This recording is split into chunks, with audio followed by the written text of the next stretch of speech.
รุ่งอรุณเบิกฟ้าทั่วล่าแจ่มแสงธรรมแย้มเยือนถิ่นแผ่นดินเหนือชาวลำปางตื่นรับบุญจุนเจือธรรมะเอื้อเฟื้อเผื่อแผ่แก่กมลหมุนคลื่นมา97เมกะเฮิรตซ์สิ่งประเสริฐเกิดข้ามหาผลธรรมะยามเช้าขัดเกลาจิตใจคนสุขล้นพ้นทุกวันเสาร์จิตบรรเทาเมื่อแสงทองส่องนภาฟ้าสว่างหมอกจางๆพรมพลิ้วทั่วทิวเขาปลุกชีวาตื่นจากหลับระงับเบาคลายความเหงาด้วยธรรมะพระชินวรที่สวทลำปางทางอากาศธรรมศาสตร์ส่องใจให้คำสอนพระครูสิริธรรมบัณฑิตเอื้ออาทรมอบพรหมพรด้วยธรรมะชนะมารขอถวายความนอบน้อมต่อองค์พระรัตนตรัยอันมีพระพุทธเจ้าพระธรรมเจ้าและพระสังฆเจ้าขอถวายความเคารพมายังพระมหาเถระพระเถรานุเถระครูบาอาจารย์เจ้าทุกตนทุกองค์ขอเจริญปรมายังพุทธศาสนิกชนคนดีมีศีลมีธรรมทุกผู้ทุกท่านที่กำลังฟังรายการธรรมะยามเช้าทางคลื่นสถานีวิทยุกระจายเสียงแห่งประเทศไทยหรือสวทลำปางกรมประชาสัมพันธ์ FM 97.0 เมกะเฮิรตซ์และทางคลื่นสถานีวิทยุเครือข่ายเป็นต้นว่าคลื่นสีขาวเพื่อชาวประชาจังหวัดเชียงใหม่หรือคลื่นสถานีวิทยุวัดบรรพตสถิต FM 106.50 ก็ดีเจ้าวันนี้ก็ตรงกับวันเสาร์ที่21เดือนมีนาคมพุทธศักราช2569เวลาดีตี 5โดยประมาณมาป้มมาปากับอาตมาภาพพระครูสิริธรรมบัณฑิตเจ้าอาวาสวัดมิ่งเมืองมูลตำบลพิชัยอำเภอเมืองจังหวัดลำปางวันนี้ก็มาฮับหน้าที่เป็นเปื้อนร่วมทางธรรมนำข้อคิดสะกิดใจมาฝากพ่อแม่ศรัทธาญาติโยมสาธุชนคนดีในยามเจ้าเช่นเคยทุกวันเสาร์เฮาก็มาปะกันแต่รายการธรรมะยามเช้านั้นก็มาพบมาปะกับศรัทธาท่านผู้ฟังทุกวันเวลาตี 5 ถึง 6 โมงเจ้าอยู่แล้วแต่วันเสาร์นี้ก็พบปะกับพระครูสิริธรรมบัณฑิตอากาศตีลำปางตอนเจ้าวันนี้ก็อากาศเย็นสบายอยู่แต่ขวายมานี่ก็บ่รับประกันบ่รับประกันบัดเดี๋ยวนี้บ้านเฮานี่มีอากาศอยู่2ฤดูในวันเดียวกัน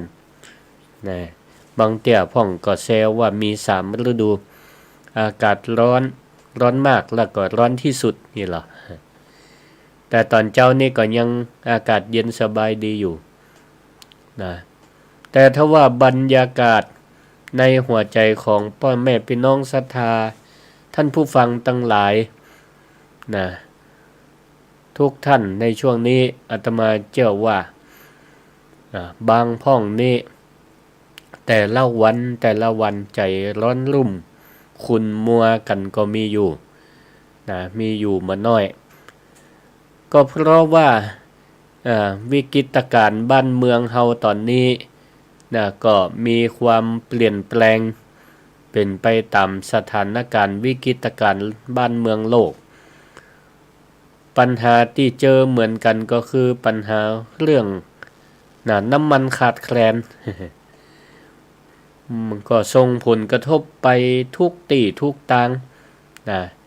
ทั่วประเทศทั่วโลกบางท่านก็ตื่นมาแต่เจ้า บ่ใช่ว่าตื่นมารอฟังธรรมะนะบางห้องก็รอฟังธรรมะก็มีบางท่านก็ตื่นเจ้ามารีบออกบ้านออกจองขับรถไปต่อคิวหน้าปั๊มพ่องก็ไปด้วยความตั้งอกตั้งใจไปเติมน้ำมันบางท่านก็ไปเจอป้ายติดหน้าปั๊มว่าน้ำมันหมดพ่องน้ำมันกำลังรอส่งพ่องบ่เดี๋ยวเปิ้นฮื้อใจบ่ฮื้อใจคำว่าน้ำมันหมดนะฮื้อใจคำว่าน้ำมันกำลังรอส่งเนี่ยไปที่ไหนก็ปะแต่ว่าอาตมาภาพนี่ก็มีประสบการณ์ตรงไปปฏิบัติศาสนกิจร่วมเยี่ยมให้กำลังใจนำโดยองค์อธิการบดีมหาวิทยาลัยมหาจุฬาลงกรณราชวิทยาลัยพร้อมทั้งผู้บริหารเดินทางมาจากส่วนกลางขึ้นไปเยี่ยมใจพระบัณฑิตอาสาพัฒนาราษฎรพื้นที่สูงที่ดอยวาวีพอลงดอยมาแล้วก็เสาะหาเติมน้ำมันไปปั๊มใดก็มีอยู่2อย่าง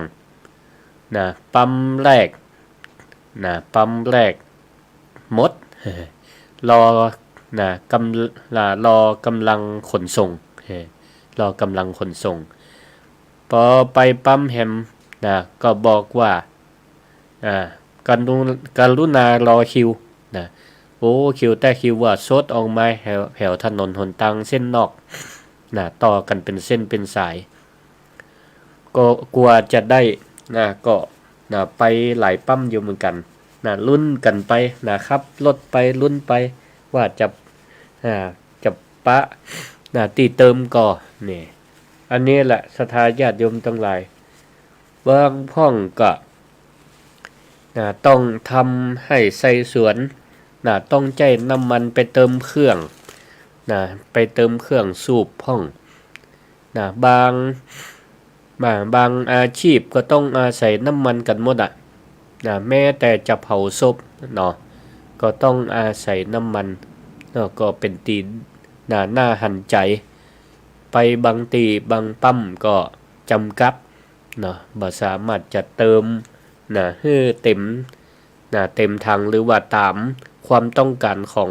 ประชาชนได้ทั้งหมดก็ต้องกระจายคือได้ทั่วถึงกันจำกัดปริมาณราคากันพ่องอย่างนี้เป็นต้นก็ส่งผลกระทบในวงกว้างเหมือนกันทีนี้หลายคนก็มาปรารภกับอาตมาภาพว่าหลวงพ่อ รถก็บ่มีน้ำมันเติมไปทำงานก็ขวายที่จริงตั้งใจออกมาจัดเจ้าแต่เวลาไปเติมเนี่ยกว่าจะได้เติมก็ขวายละหรือบ่ได้เติมก็มีบางเทื่อก็งุดงิดใจพอสมควรเจ้าพูดอย่างเฮานี่ควรจะจัดการทางด้านอารมณ์ความเครียดที่มันเกิดขึ้นได้จะได้ดีมันเกิดขึ้นเว็บหนึ่งก็เร็วอยู่เหมือนกันจะเงี้ยจะได้ กับอารมณ์ความเครียดในช่วงนี้ขออนุญาตเช็คกับตอนนี้ก็มีศรัทธาท่านผู้ฟังบ่ใช่เฉพาะจังหวัดลำปางฟังไปทุกที่ทุกทางขึ้นสีขาวเพื่อชาวประชาโดยเมตตาของท่านอาจารย์พระครูอภิวัฒนวิกรมเปิ้นก็เมตตาลิงก์สัญญาณไปก็ฮือศรัทธาท่านผู้ฟังหลายที่หลายตังได้ฟังธรรมะยามเช้าจากพระครูสิริธรรมบัณฑิตวันนี้ไผฟังแล้วคิดว่าเป็นสาระเป็นประโยชน์ก็ได้ช่วยเมตตาถ้าฟังตัง Facebook ไลฟ์ของคลื่นสวทลำปางกรมประชาสัมพันธ์ก็ดี Facebook ไลฟ์ของอาตมาภาพพระครู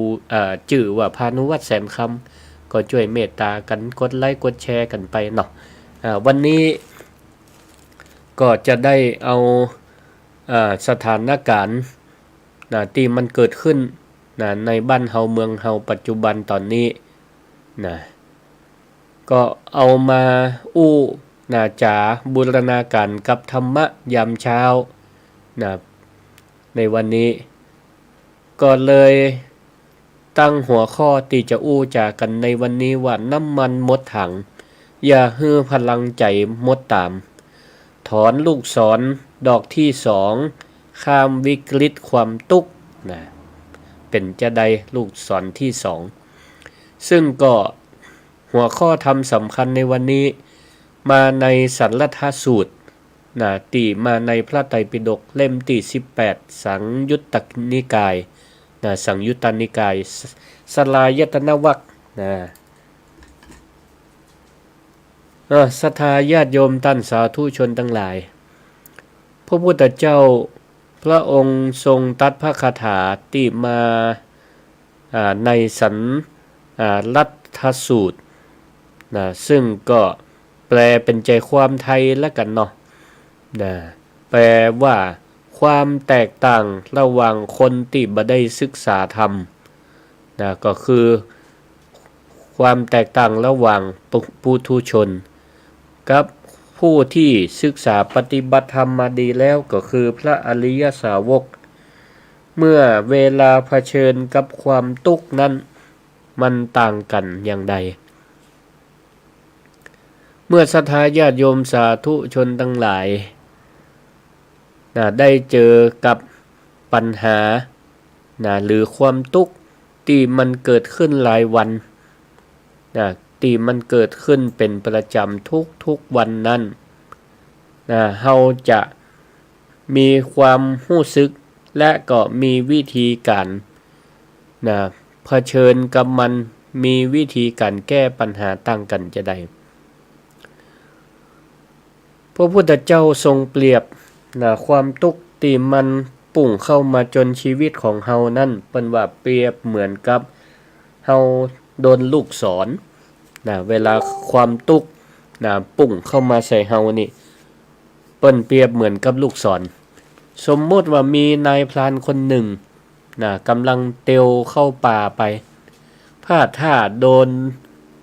คนยิงลูกศรเข้าปักที่ขาปักเข้าไปที่ขาจึกหนึ่งเลือดก็ไหลอาบถามว่าเจ็บก่อแน่นอนศรัทธาญาติโยมทั้งหลาย100 คนก็ต้องบอกว่าเจ็บแน่นอนปวดทรมานอันนี้คือลูกศรดอกที่1ที่เขายิงมาหาเฮาแทนที่ปัจจัยคนนี้จะรีบปฐมรักษาพยาบาลตัวเก่าหรือว่าให้คนช่วยรักษาพยาบาลหาวิธีถอนลูกศรออกแต่เขานั่นกลับกลายเป็นว่ามานั่งตีอกตีอกชกลมให้ฟูมไฟแล้วตะโกนเอ็กด่าทอโชคชะตามาด่าทอโชคชะโตดโชคชะตาตัวเก่าว่าโอ้เนี่ยอย่างมันต้องเป็นเฮาติมมาโดนลูกศรคนอื่นจะได้ว่าสวรรค์เนี่ยอย่างมากันแกล้งแต่ว่าไผน่ะมันเป็นคนยิงมาถามหาต้นสายปลายทางไผน่ะมันเป็นคนยิงเดี๋ยวก่อนเฮาจะไปแก้แค้นเฮาจะไปฆ่ามันแล้วก็ยิ่งโคตรยิ่งโคตรยิ่งแค้นจิตใจก็ร้อนรุ่มกระซับกระส่ายนี่พระพุทธเจ้าเปิ้นก็ตรัสว่าอาการที่เขานั่งคิดปรุงแต่งความโกรธแค้นความการโวยวายนี่แหละก็เหมือนกับเขานั้นได้เพิ่มลูกศรดอกที่2เข้ามาสร้างลูกศรดอกที่2เอามาแต่งซ้ำเข้าที่กลางหัวใจของตัวเก่าโดนลูกศรดอกแรกไปจากคนอื่นยิงโดนแล้วบ่พอแทนที่จะหาวิธีถอนออกแต่กลับกลายเป็นว่าไปเอาดอกลูกศรดอกที่2เข้ามาปักแหมเอามาใส่หัวใจของตัวเก่าแหม ทีนี้ศรัทธาญาติโยมทั้งหลายเฮาลองมาพอมุมธรรมะสภาวะความเป็นจริงในปัจจุบันนี้สถานการณ์น้ำมันขาดแคลนก็ยะฮือไปยะการควายพ่องเดินทางลำบากเข้าของกับมีความเสี่ยงว่าจะราคาสูงขึ้นเพราะทุกสิ่งทุกอย่างมีต้นทุนการผลิตก็คือน้ำมันอาศัยน้ำมันทุกอย่างในการปลูกในการผลิตอันนั้นแหละปัญหาที่เกิดขึ้นเนี่ยปัญหาสภาวะแวดล้อมปัญหาน้ำมันขาดแคลนอย่างต่างๆก็ยะความตุกอกตุกใจตุกกายมาสู่ประชาชนมาสู่เฮาท่านทั้งหลาย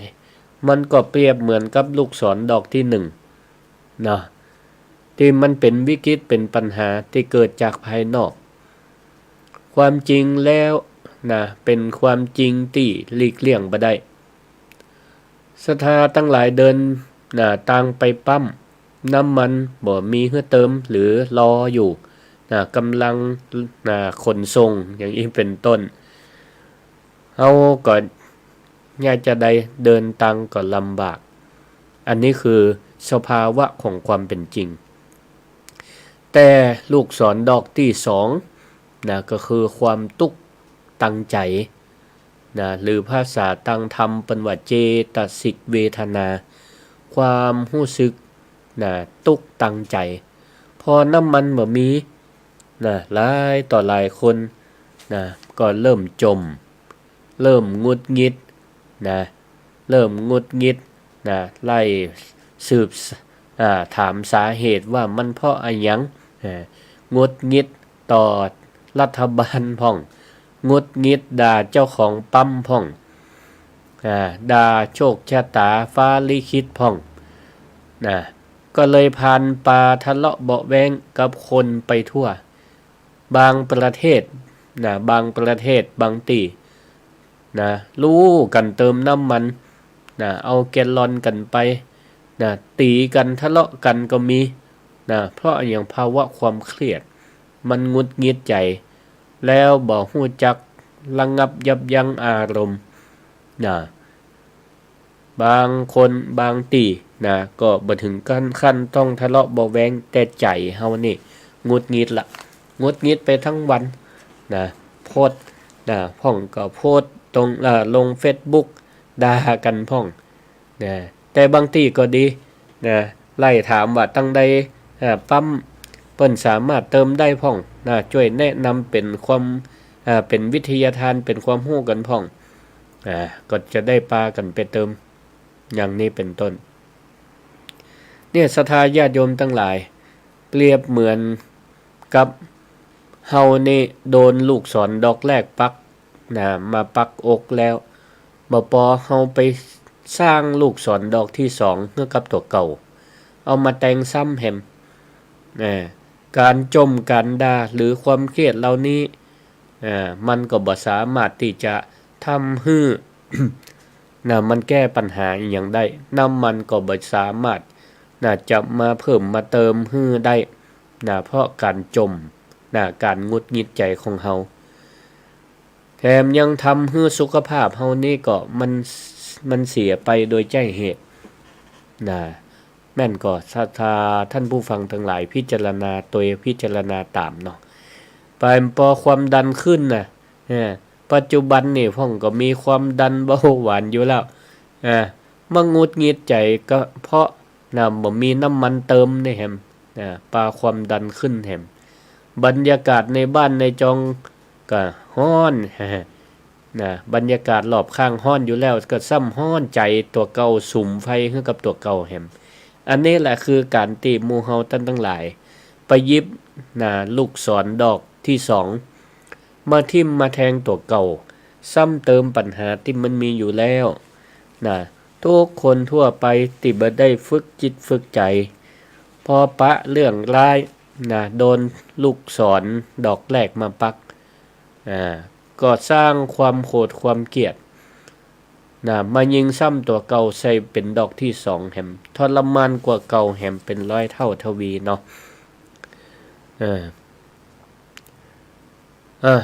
มีนิทานเซนอยู่เรื่องหนึ่งนะมีชื่อเรื่องว่าเรือเป่าวันหนึ่งเนาะในท่ามกลางหมอกหนาหมอกหนาจัดบนแม่น้ำกว้างใหญ่มีประชายคนหนึ่งกำลังพายเรือลำน้อยๆออกไปหาปลาในเวลาเจ้ามืดเขาก็ลับตาทำสมาธิปล่อยเรือไปเรื่อยๆอย่างสงบเงียบแต่ทันใดนั่นเองก็ได้ยินเสียงเหมือนเรือแหมลำหนึ่งมากระทบโครมก็ปรากฏว่ามีเรือลำหนึ่งลอยลำมาจนเรือของเขาจนเรือของเขานี่สั่นคงเคงเกือบจะคว่ำปัจจัยคนนี้ก็ลืมตาขึ้นมาด้วยความโมโหขนาดด้วยความอารมณ์โกรธขนาดเลยเลือดขึ้นหน้าเลยศรัทธาญาติโยมทั้งหลายเตรียมจะอ้าปากด่า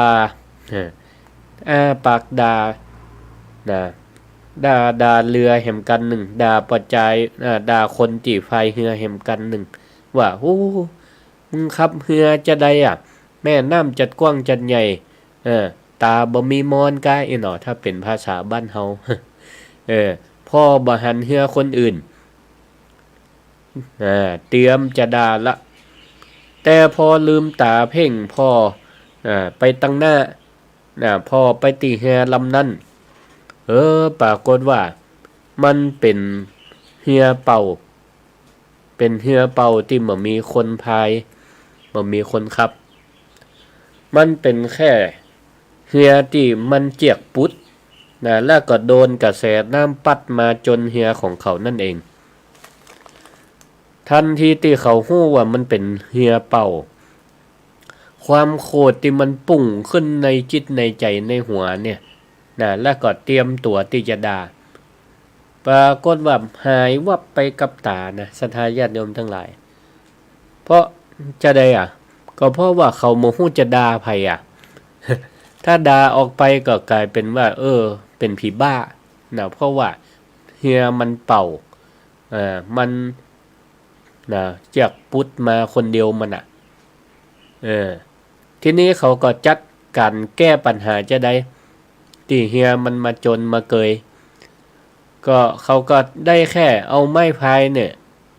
ดันเฮียลำนั้นออกไปแล้วเขาก็นั่งจมป่าต่ออย่างสงบเหมือนบ่มีอย่างเกิดขึ้นเอาล่ะศรัทธาญาติโยมท่านผู้ฟังทั้งหลายเฮาฟังเรื่องนี้แล้วเฮาหันอย่างจากเรื่องนี้พ่องได้ธรรมะอย่างจากเรื่องนี้พ่องการที่เฮาโดนเหือจนก็คือเปรียบเหมือนกับโดนลูกศรดอกที่หนึ่งปุ่งมาหาเมื่อมันเกิดขึ้นแล้วแต่สาเหตุที่ทำให้เขาโคตรจนขึ้นหน้าในตอนแรกนั้นก็เปรียบเหมือนกับว่าเขานั้นไปหาลูกศรดอกที่สองขึ้นมาเองไปเอาลูกศรดอกที่สองเข้ามาเสียบมาปักตัวเก่าแต่บัดใจเพราะถูกเรือจนเอาลูกศรมานี่มันใจเพราะถูกเรือจนแต่เป็นเพราะว่าเนี่ยอย่างเพราะเขาคิดปรุงแต่งไปว่ามีคนบ่ฮู้เหนือฮู้ใต้ขับเรือบ่จ้างมาจนเขาอันนี้ด้วยจิตมโนปรุงแต่งขึ้นไปก่อนเขาก็เลยโคตรแต่พอฮู้ตามความเป็นจริงว่าเรือนี้บ่มีคนขับบ่มีคนพายเป็นแค่เหตุสุดวิสัยเจือกมันปุดน้ำมันก็ปัดมาปัดเรือเป่ามาจนก็เป็นธรรมชาติของกระแสน้ำความโกรธนั้นมันก็ดับลงทันทีนี่วิกฤตน้ำมันที่มันขาดแคลนในวันนี้ในขณะนี้ก็เหมือนกันศรัทธาป ป่อออกไม่ออกญาติโยมท่านผู้ฟังทั้งหลายมันก็เปรียบเหมือนกับเรือเป่าที่มันลอยมาจนจังหวะชีวิตของคนเฮาเป็นปัญหาเชิงโครงสร้างเนาะเป็นผลกระทบระดับโลกเฮาก็ติดตามข่าวสารบ้านเมืองกันทุกวันนี้บ่เดียวการสื่อสารก็กว้างไกลเร็วสถาปองแม่ออกนี่บางเทื่อก็ฮู้เร็วกว่ารัฐบาลก็มีเปิ้นก็ออกข่าวตั้ง Facebook ตั้งสื่ออันหยังต่างๆว่ามันเป็นปัญหาความขัดแย้งเป็นปัญหาสงครามซึ่งมันเกิดขึ้นในประเทศที่เปิ้นผลิตน้ำมันขายตัวเนาะและก็ขนส่งเป็นช่องทางอยู่ในเขตช่องทางที่เปิ้นขนส่งตัวบางเทื่อมันก็เกิดภาวะวิกฤตการผลิตมันก็คือผลิตได้ลดลงการขนส่งก็ลำบากลงนี่อย่างนี้เป็นต้นเนี่ยต้นสายปลายเหตุมันก็เป็นจังอันเฮาก็เฮือเปรียบเฮาก็เฮือเปรียบว่ามันเป็นเหมือนเรือเป่าที่มันลอยมาเป็นจังหวะชีวิตของเฮาเป็นผลกระทบบ่ใช่เฉพาะเฮาคนเดียวบ่ใช่เฉพาะประเทศเฮาประเทศเดียวแต่ว่ามันอยู่นอกเหนือการควบคุมมันเป็นผลกระทบระดับโลกมันอยู่นอกเหนือการควบคุมของตัวเฮาตัวเฮาจะไปแยะอย่างได้ถ้าหากว่าเฮามัวแต่ไปจี้หน้าด่าหรือหงุดหงิดใจโวยวายใส่สถานการณ์ไปโตดเปิ้นไปหมดตั้งแต่ปุ่นเจ้าของปั๊ม ไปหาแผวรัฐบาลหรือว่าผู้เกี่ยวข้องมันก็เหมือนกับเฮานั่นไปยืนด่าเรือเป่าเหมือนกับปอจายติขับเรือแล้วโดนเรือจนเป็นเรือเป่าเฮาไปด่าเรือเป่าติบ่มีคนขับมันก็บ่มีประโยชน์อันใดได้อันหยังขึ้นมาเฮาก็ได้ความอิดความเหนื่อยบ่ได้ด่าก็ไปก็เปลียงน้ำลายบ่ได้ด่าไปก็ใจขึ้นบ่ได้ก็บ่ช่วยทำให้อันหยังมันดีขึ้นแต่ถ้าเฮาฮู้สาเหตุความเป็นจริงมันก็แล้วไปเหียหรือว่าถ้าเฮาดักใจฮู้ตันเฮาก็ถอนลูกศรดอกที่2นั่นออกไปได้เหียแล้วก็ถอนลูกศรดอกแรกออกไปเหียมันก็บ่ฮู้สึกเจ็บอกเจ็บใจเจ็บปวดอันใดมันก็ถ้าเฮายังปล่อยฮื้อลูกศรตึงดอกแรกก็คือปัญหาการขาดแคลนน้ำมันนี่มันปักแล้วมายอมถอนแล้วก็ปล่อยลูกศรดอกที่2มาปักแฮมป้าฮื้อเฮานั่นจมไปกับความทุกข์แทนที่เฮาจะเอาเวลานั้นไปทำการทำงานไปปฏิบัติหน้าที่คือมันสำเร็จเรียบร้อยหรือเอาเวลานั้นไปทำอาชีพบางพ่องก็เป็นแม่ค้าแม่ขายอยากกับข้าวกับปลาทำข้าวต้มขนมถ้ามัวแปลงใจคุณข้องหมองใจแปลงใจโขดใจเกลียดมันก็ฮืออารมณ์คุณมัวไปบ่พอส่งผลกับอาชีพกับข้าวกับปลามื้อนั่นก็บ่ลำเพราะใจมันบ่ตั้งมั่นบ่มีความสุขบ่มีความสุขปล่อยความทุกข์เข้ามาครอบงำแปลงขนมขายก็ลืมสูตรพ่องใส่เกินพ่องใส่ขาดพ่องฮือกับข้าวก็ดีขนมก็ดีบ่ได้รสชาติเหมือนเดิมศรัทธาญาติโยมทั้งหลายชาวพุทธที่ฝึกใจมาดีแล้วเมื่อเจอปัญหาวิกฤตเปิ้นก็จะพอมันด้วยความเข้าใจถ้าเฮายอมรับลูกศรดอกแรกคือยอมรับความจริงว่าตอนนี้น้ำมันบ่มีเดินทางลำบากขึ้นเฮาก็รับรู้ตามความเป็นจริง แล้วก็ใช้ปัญญาพิจารณาในการแก้ไขปัญหาก็คือนิโรธคือความดับทุกข์บ่มีความขุ่นข้องหมองใจในก็ใช้วิธีแก้ไขปัญหาตามหน้างานไปก่อนสิ่งแรกก็คือบ่ยอมให้ความโกรธและความเครียดซึ่งเป็นลูกศรดอกที่2มาทำร้ายจิตใจเฮาอันนี้เฮาต้องป้องกันให้ดีบางเทื่อลูกศรดอกแรกที่มันปุ่งเข้ามาเฮาบ่สามารถจะบังคับป้องกันมันได้เพียงแต่ว่าเฮาจะไปเพิ่มลูกศรดอกที่2เข้ามาในจิตในใจเฮาละกันศรัทธาญาติโยมทั้งหลายมาถึงตอนนี้ก็ขอร้อยเรียงเป็นบทก่อนมาฝากไว้ว่าวิกฤตการณ์น้ำมันขาดตลาดวุ่น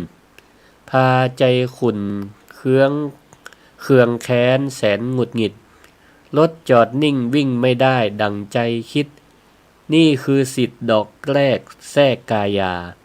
แต่ความโกรธโทโสที่โหมไหม้ยิงใส่ใจตัวเองดังคนบ้าน้ำมันหมดอดทนไว้ใช้ปัญญาสอนดอก2อย่าให้มาฆ่าใจเราทีนี้ปิกมาที่คำถามตอนต้นว่าเจ้าพุทธเฮาท่านทั้งหลายเนี่ยควรจัดการความเครียดในยุคน้ำมันแปลงน้ำมันขาดแคลนอย่างใดประการแรกศรัทธาญาติโยมท่านผู้ฟังทั้งหลายเฮาก็ยอมรับความเป็นจริงและก็ต้องปรับตัวก็คือว่าเมื่อดอกลูกศรดอกแรกมันปุ่งมาเฮาก็ฮู้รับอย่างมีสติน้ำมันนี่บ่มีน้ำมันบ่มีน้ำมันหมดหรือน้ำมันรอส่งเฮาก็ต้องปรับเปลี่ยนวิถีชีวิตของเฮาด้วยตัวเฮาเองแต่ว่านี่ก็ได้หันเฟซของผู้ว่าราชการจังหวัดหนึ่งเปิ้นก็ลงเฟซซึ่งคนตั้งหลายหันแล้วก็เอามาประชาสัมพันธ์เอามาเป็นตัวอย่างเพื่อพอเปิ้นก็คงอยู่บ้านพักผู้ว่าอยู่จวนผู้ว่าอาจจะใกล้ที่ศาลากลางระยะทางคงบ่ไกลเปิ้นก็เดินเตียวไปทำงานคนหันก็เอามาลงในสื่อฮือหันว่านี่เปิ้นก็ปรับวิถีเหมือนกับที่ได้ยกตัวอย่างตะเกียว่าลูกศรดอกแรกมันปุ่งเข้ามาแล้วเนี่ยเปิ้นก็ฮับอกฮับด้วยความสง่างามอย่างมีสติแล้วเปิ้นก็แก้ปัญหาโดยที่บ่เพิ่มลูกศรดอกที่2เข้ามาในใจของเปิ้นท่านผู้ว่าท่านนี้ก็เลยปรับวิธีด้วยกันเดินไปทำงานเพราะว่าบ้านกับที่ทำงานอาจจะใกล้กันมีผู้ว่าแห่งท่านหนึ่ง อันนี้ก็เมินมาละหันตัวอย่างใจวิธีขับรถถีบขับรถถีบไปเงี้ยการเนี่ยก็เป็นการแก้ปัญหาลดปัญหาว่าน้ำมันมันแปลงน้ำมันบ่มีนี่อันนี้ศรัทธาญาติโยมทั้งหลายบางที่บางหน่วยงานเปิ้นก็ใช้วิธีการปรับตัวมหาวิทยาลัยมหาจุฬาลงกรณราชวิทยาลัยส่วนกลางตะวันนี่เปิ้นก็มีประกาศคือบุคลากร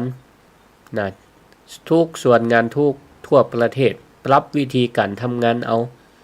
เพื่อลดปัญหาการเดินทางของบุคลากรเปิ้นห้องว่า work from home ภาษาอังกฤษเปิ้นว่า work from home ก็แปลว่าปรับเปลี่ยนวิธีการทำงานให้บุคลากรเจ้าหน้าที่และก็ศูนย์ราชการหลายที่หลายจังหวัดก็ แยกกันอยู่ที่บ้านเอานะก็ต้องมีคอมพิวเตอร์มีสัญญาณอินเทอร์เน็ตในการสื่อสารไปหาศูนย์นะศูนย์ที่ทำงานตัวเนี่ยและก็มีการรายงานนะผลการทำงานนะ work from home นี่บ่ได้หมายความว่าเฮือปิกไปอยู่บ้านแล้วแยกการบ้านทงทเก่าบ่ใจนะหมายความว่าย้ายสถานที่ทำงานนะไปนะอยู่ที่บ้านนั่นก็หมายความว่างานบ่ฮือเสียอยู่ที่ไหนก็ทำงานได้อันนี้ก็เฉพาะบางงานนะ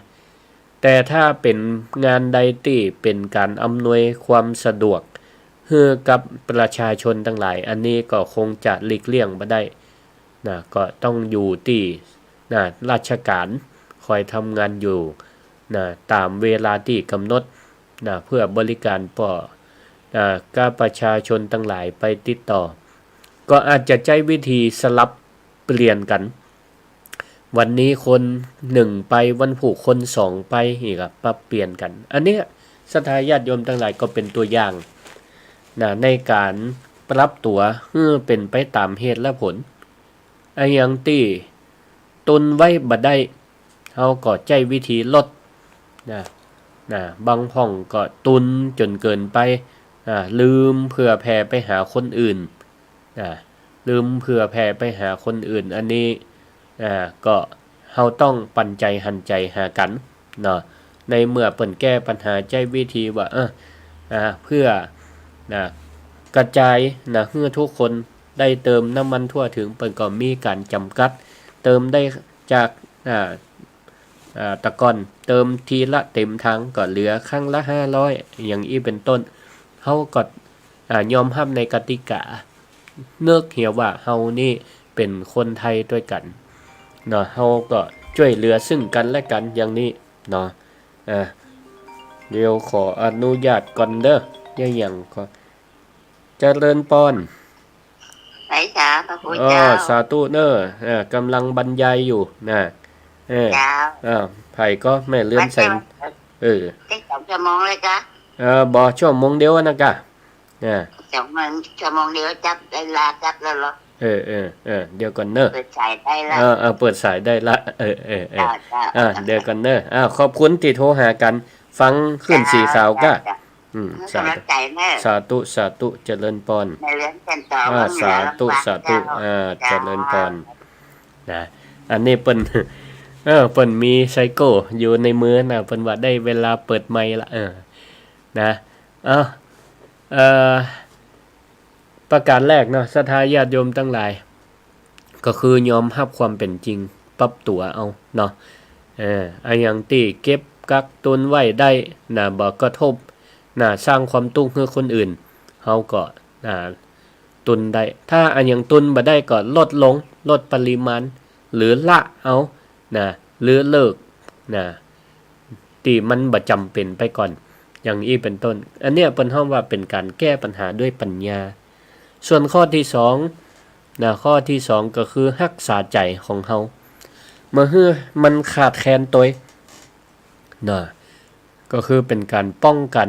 ลูกศรดอกที่2จำกรรมของอาตมาภาพไว้เนื้อศรัทธาญาติโยมทั้งหลายน้ำมันในถังน้ำมันในถังรถมันอาจจะแห้งมันอาจจะหมดไปได้แต่น้ำอดน้ำทนน้ำจิตน้ำใจและสติปัญญาในตัวเฮาเนี่ยจะไปให้มันแห้งจะไปให้มันแห้งตัวแล้วกันนะเวลาเฮาหันรถกันอื่นห้องก็แซงคิวบางเทื่อพอจะจี้จะจนกันนะโดนตัดหน้าหรือหันคนอื่นอารมณ์เสียบดีใส่เฮาเฮาก็ให้อภัยเปิ้นไปเตอะดีกว่ามันจะลุกจะลามเหมือนกับเอาน้ำมันไปใกล้ไฟเปิ้นกำลังโดนลูกศรดอกที่2ทิ่มแทงบางแต่ก็หลุดสติไปเฮาก็จะไปรับลูกศรของเปิ้นเอามาเพิ่มแต่งจิตแต่งใจเฮาแหมก็เดี๋ยวลูกศรดอกที่2มันจะลามไปแต่งหลายๆคนถ้าเฮาหยุดเหีย มันก็บ่ไปลามไปลุกไปหาคนอื่นแก้ปัญหาวิธีด้วยอู้จากันยังมีสติยิ้มเฮือกันเฮือมันสมกับที่เปิ้นว่าประเทศไทยสยามเมืองยิ้มหายใจลึกๆเนาะเวลาเฮาได้ยินได้ฟังเสียงจมเสียงด่านะจะไปผสมลงกับเขาเปลี่ยนวิกฤตให้เป็นโอกาสนะด้วยการฝึกจิตฝึกความอดทนก็ชื่อว่าเฮาได้สร้างขันติปารมีไปในตัวนะขันติปารมีก็คือความอดทนเพื่อท่องไว้ในใจเลยว่าเหตุการณ์นี้มันเป็นเหมือนกับเรือเป่านะตีลอยมาจนเหตุการณ์นี้เปรียบเหมือนเรือเป่าตีลอยมาจนเฮาบ่ยอมด่าเรือเป่านะจะไปด่าเรือเป่าเฮาจะบ่ยิงสอนดอกที่2ใส่ตัวเก่านี่ต้องท่องบนไว้ใจประการที่3นะอานิสงส์ของการฝึกถอนลูกศรดอกที่2นั้นศรัทธาญาติโยมฮู้ก็ว่าถ้าเฮาฝึกใจยอมรับความเป็นจริงบ่ปรุงแต่งความโคตรได้เนี่ยอานิสงส์ก็จะเกิดขึ้นทันตาหัน1ใจเฮาก็เบาสบาย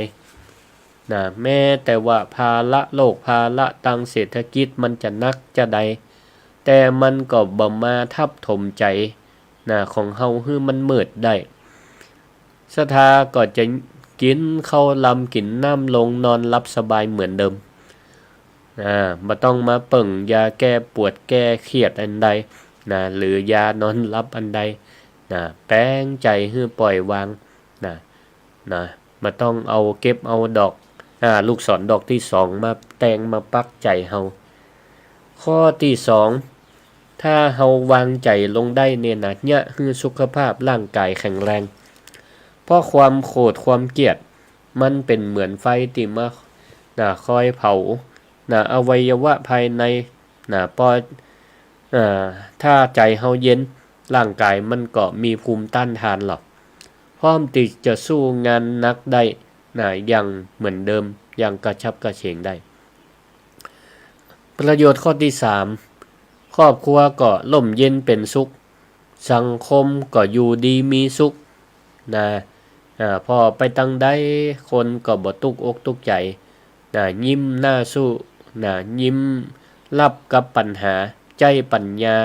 แก้ไขปัญหาไปพร้อมกันพอเฮาบ่เป็นคนขี้งุดงิดบ่จมบ่โวยวายลูกหลานก็กล้าเข้าใกล้บรรยากาศในบ้านก็เต็มไปด้วยรอยยิ้มบรรยากาศในที่ทำงานก็เป็นไปด้วยความราบรื่นมีรอยยิ้มเบิกบานใจบางทีบางคนก็เอาเป็นเล่นไปเหียนะเอาเป็นเล่นไปเหียก็ดีม่วนงันสันเล่ากันไปถือว่าเป็นประสบการณ์หนึ่งวันหน้าวันตาได้มีโอกาสเจอเหตุการณ์จี้เฮาก็จะได้ฮับทำใจฮับกับปัญหาที่มันเกิดขึ้นได้โดยบ่มีความวิตกกังวลบ่มีความโกรธอันใดวิกฤตน้ำมันนี้อาจจะทำให้เฮาเดินทางไปไหนมาไหนลำบากได้ก็จริงอยู่แต่ใจถ้าเฮาสงบบ้านของเฮานี่ก็เปรียบเหมือนสวรรค์มีความปลอดภัยถ้าเกิดเหตุว่าช่วงนี้น้ำมันแปลงน้ำมันขาดแล้วก็เฮาก็บ่มีความจำเป็นอันใดก็งดออกบ้านออกจองไปก่อนอย่างนี้เป็นต้นเอาละรายการธรรมะยามเจ้านี้ก็ได้เดินทางมาถึงช่วงท้ายแล้วพ่อแม่พี่น้องศรัทธาทั้งหลายก็ใครจะโทรเข้ามาแนะนำรายการแลกเปลี่ยนความคิดเห็นฟังอยู่ตั้งใดคลื่นไปไกลถึงไหนก็แนะนำกันได้รายการธรรมะยามเช้าดำเนินรายการโดยพระครูสิริธรรมบัณฑิตเจ้าวาดวัดมิ่งเมืองมูลตำบลพี่ชัยอำเภอเมืองจังหวัดลำปาง064-949-5999 ศรัทธาญาติโยมท่านทั้งหลาย ก็ขอให้เฮาท่านทั้งหลายได้ใจสติเตือนใจตัวเก่าในวันนี้ว่าความลำบากทางกายเป็นสิ่งที่เฮาต้องเจอต้องพบต้องปะแต่ความทุกข์ใจแต่ความทุกข์ใจนั่นเป็นสิ่งที่เฮาเลือกได้ว่าเฮาจะบ่าเอาก็ได้จะบ่าเก็บมาใส่ตัวใส่ใจก็ได้ความลำบากทางกายเป็นสิ่งที่เฮาต้องเจอแต่ความทุกข์ใจพร่ำเพ้อเป็นสิ่งที่เฮาเลือกได้ว่าเฮาจะบ่เป็นก็ขอให้กำลังใจกับศรัทธาญาติโยมทั้งหลายขออนุญาตรับสายกำเจริญปอนครับนมัสการครับป้อบุญยืนเด้อป้อบุญยืนฟังอยู่รู้ประเด็นรู้ประเด็นเด้อสาธุถูกใจสาธุถูกบอกถูกใจเข้าใจดีถ้าว่าอยากเจ้าทุกวันนะครับอนุโมทนาสาธุเนออยู่ดีมีสุขอยู่ดีมีสุขเจริญปอนเจ้ากลับไหว้สาเจ้าท่านพระครูแม่ยังแม่สุเกี้ยวบรรศิลปรสิเตี้ยบรรหงละปูนฟังเจ้าฟังตุตนตุองค์เด้อเจ้าอนุโมทนาฟังธรรมติ5ท่านพระครูนี่นะเจ้าได้คติสติสอนใจมากเลยแล้วเจ้าสาธุขอบคุณเนออยู่ดีมีสุขเจริญปอนเจริญปอนเจ้าไหว้สาเจ้าแม่ยังแม่น้อยกัดนับเจ้าแม่น้อยฟังตังใดฟัง103.50เจ้าละปูนแท้ฟังละปูนล่ะเจ้าแต่ย้ายสอบดิทานทีคือว่าตามกาลการเนาะตามสถานการณ์ของปัจจุบันคือเวลาเขาจะได้พอทีวีตลอดเขาจะได้รู้ว่าอย่างสิ่งอย่างนั้นเจ้าสาธุวันหน้าย้ายจะเอาเขาหาหมอออกตื่นละนาทีปลายนะเจ้าสาธุขอบคุณเนออยู่ดีมีสุขเจริญปอนเจ้าไหว้สาเจ้าท่านพระครูเจ้าแม่ยังแม่มาไล่ปลาไข่ไก่นะเจ้าห้างชัดเนาะเจ้าห้างชัดบ้านแม่ใกล้ๆกับบ้านลิงก้านบ้านร่องอย่างนี้เจ้าฟังขึ้นได้เจ้าชัดเจนดีสาธุอนุโมทนาอยู่ดีมีสุขฟังทุกเสียงทุกสายนะเจ้าเนาะฟังท่านพระมหาพระอาจารย์ทุกตนทุกองค์ขอบคุณหลายเนออยู่ดีมีสุขเจริญพร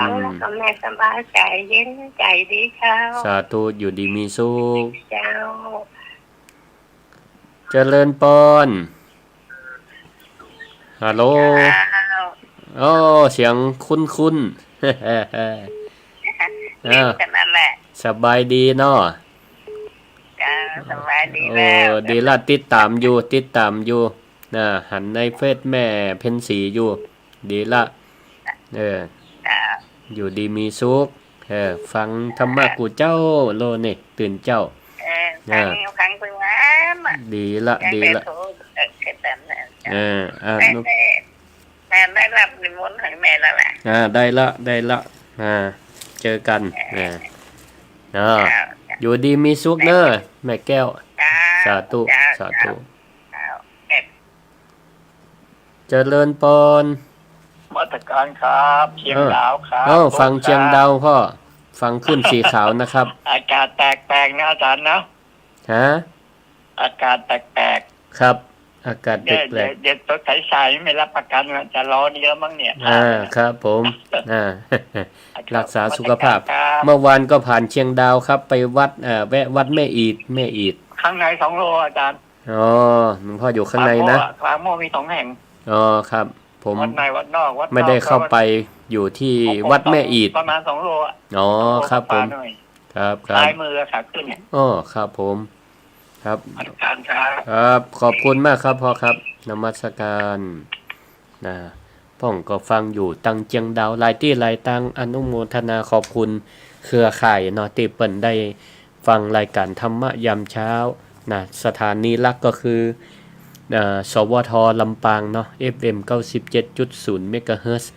นะเจริญปอนแม่แม่บันเย็นเจริญปอนจ้าแม่ตื่นมาก็ได้ยินจับตะคุโอ้สาธุสาธุตะคืนกับฟังแล้วเนาะเจ้าแม่ฟังที่วัดวันพุธอาทิตย์เนี่ยสาธุอนุโมทนาขอบคุณเนอะอยู่ดีมีสุขเจ้าสาธุสาธุสาธุเจ้าหลายผู้หลายท่านได้ติดตามเนาะก็อย่างที่ได้อู้จากันไปเนาะวันนี้เฮาฟังเรื่องราวปัญหาที่มันเกิดขึ้นบ่ใช่เฉพาะปัญหาเรื่องน้ำมันขาดแคลนนะปัญหาอื่นๆสามารถประยุกต์ใช้ได้นะมันก็เปรียบเหมือนกับเฮาโดนลูกศรดอกที่1ปุ่งมานะมันก็บังคับบ่ได้มาเพราะมันเป็นปัญหาภายนอกแต่เฮาจะไปเอา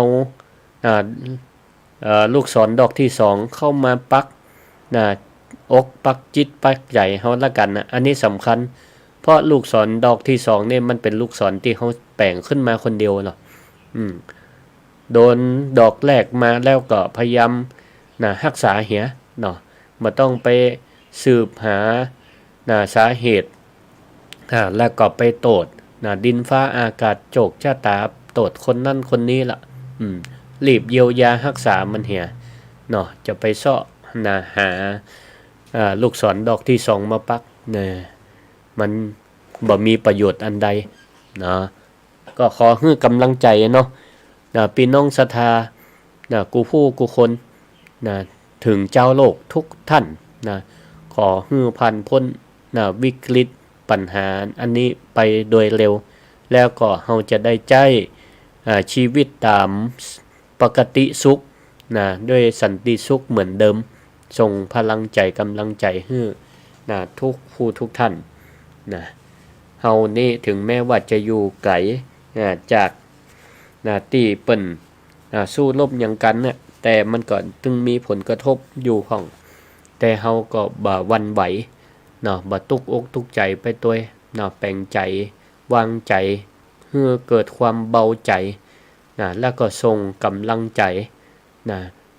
ส่งพลังใจอันดีไปหาคนอื่นเนาะเจริญปอนนมัสการพระครูฟังธรรมนี่แก้ปัญหาคืออย่างบอกแก้ปัญหาคือว่าไปเจอในมุมเก่าเนาะมันไม่ตัวเนาะคือเขาก็รูปบอกให้เขาโมโหเวดาตัวมันอยู่ในมูกแม่นละนี่ป้อนหยังก็นี่ปอกแก้วครับแก้วบ้านต้นตองปอกแก้วบ้านต้นตองพี่ใจนี่กะครับอยู่ใกล้กันนี่เนาะสาธุสาธุอนุโมทนาติดตามรับฟังด้วยกันเนาะครับผมสาธุขอบคุณหลายๆเน้ออยู่ดีมีสุขสาธุเจริญปอนแม่แม่สมบูรณ์บ้านไร่ศิลาทองเอาลูกศรปักเตรียมมันก็เจ็บไปตึกกันเนาะแม่นละไปสร้างลูกศรให้กับตัวเก่าเด้อนั่นแหละแล้วก็เอาดอกแหละออกเหียย่าเหียหายเหียมันก็แล้วคั่นนั่นเนาะแม่นถูกต้องมันบ่ได้เจ็บต่อไปละเก่งมากแผลจะหายแล้วอีแม่ถูกต้องดีละขอบคุณที่ตั้งใจฟังเป็นเพื่อนกันเด้อสาธุอยู่ดีมีสุขขอชื่นชมศรัทธาท่านผู้ฟังติดตั้งอกตั้งใจติดตามรับฟังรายการธรรมะยามเช้าตั้งคลื่นสถานีวิทยุกรมประชาสัมพันธ์จังหวัดลำปางก็ดีตั้ง Facebook ไลฟ์ของ